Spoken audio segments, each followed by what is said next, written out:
ko alam kung maririnig mo pa ito.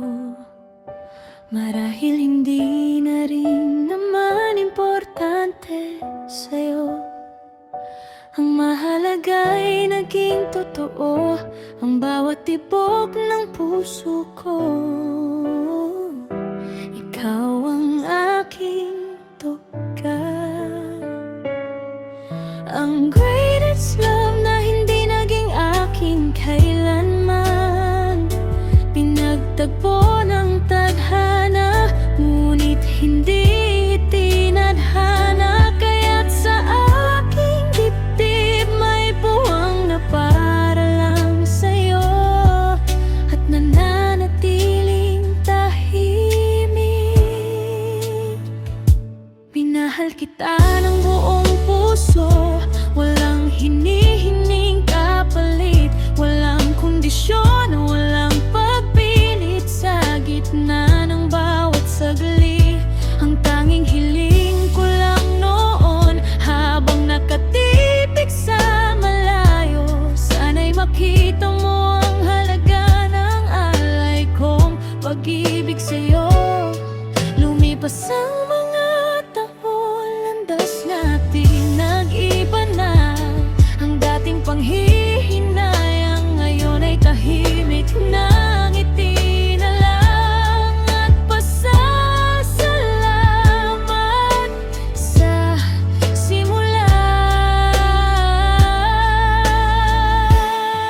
Salamat dahil naging bahagi ka ng aking kwento.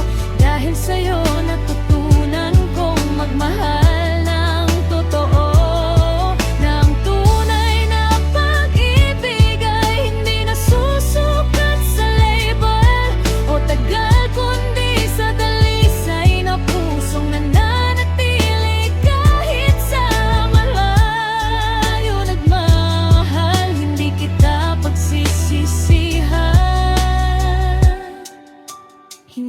hindi kailanman.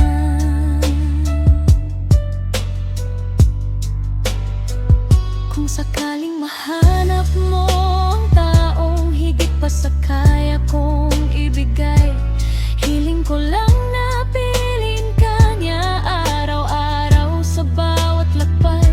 Ingatan niya ang puso mo, minsang minahal ko ng buo, at sana'y hindi mo na maranasan ang mag-isa sa mundong ito. Hindi kita hinihintay, hindi kita pinipilit na magbalik. Ang dala ko lang ay pagmamahal na natutong gumalang sa katahimik.